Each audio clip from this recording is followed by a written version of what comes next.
Hey, what's up, everybody? It's Fabs here, and if you've made it to week 16 or you're on the verge of doing that, congratulations. Great accomplishment, and it was a rough weekend for fantasy point scorers, especially quarterbacks and tight ends. But anyways, waiver wire early look for championship week at the quarterback position. Josh Allen, who I've been talking about, didn't even have a huge game in terms of rushing yards, but still gave you a pretty decent stat line. Sam Darnold, if you're in a 2QB or Superflex league, for example, he looked pretty good against the Texans with over 20 fantasy points, so not bad.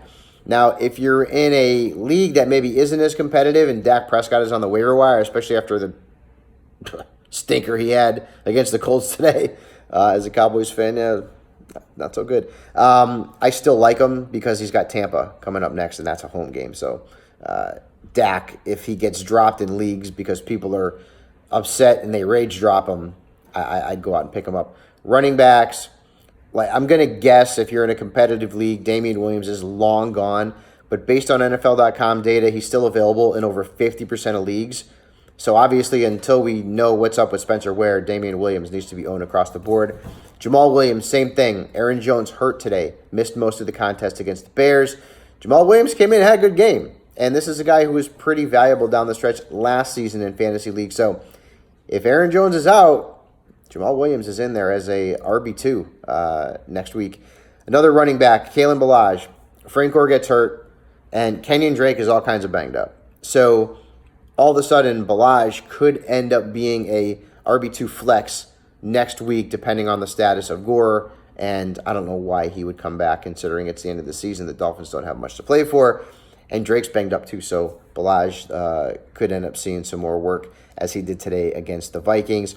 Elijah McGuire, I talked about him last week. Isaiah Crowell, now on injured reserve. McGuire fumbled, but he did have a pretty decent stat line in PPR league, scored a touchdown against Houston. So McGuire is a very good add. Kenneth Dixon, another guy who I talked about last week on NFL Fantasy Live, got more touches today. It was mostly the Gus Edwards show, but Dixon got, I believe, 11 carries in the game, if I'm not mistaken. Some other running backs to look at, and I'm talking about like deeper leagues. Zach Zenner, 2 good games in a row. Detroit's going nowhere, and so maybe he gets some more burn in the next week or two. We'll see what happens. And in terms of Buffalo's running back, I don't know. Like, everyone's hurt. I have no idea, man. Keep tabs on that. But everybody is hurt. I mean, Ford, maybe. But that's a desperation dart throw. Wide receiver, and there's a few. Robert Foster, talked about him last week as kind of a deep dive and had another 100-yard game. He's now had 2 in a row.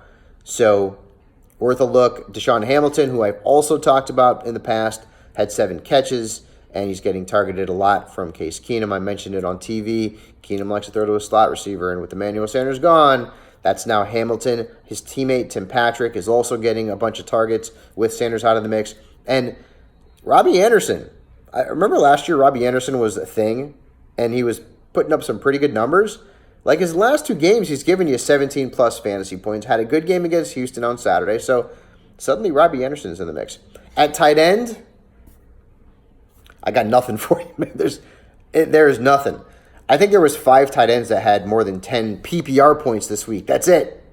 And Jeremy Sprinkle was one of them, and I'm not picking him up. So if you're hurting at tight end, well, we're all hurting at tight end. Anyways, those are your early waiver wire look for Week 16. Congrats to everybody who has survived, and we will see you for what is the final full week of NFL Fantasy Live starting tomorrow. We're on Monday through Friday, then Sunday, and then Christmas Eve is our last network show. So anyways, congrats to everybody who advanced, and we will see you soon. Bye.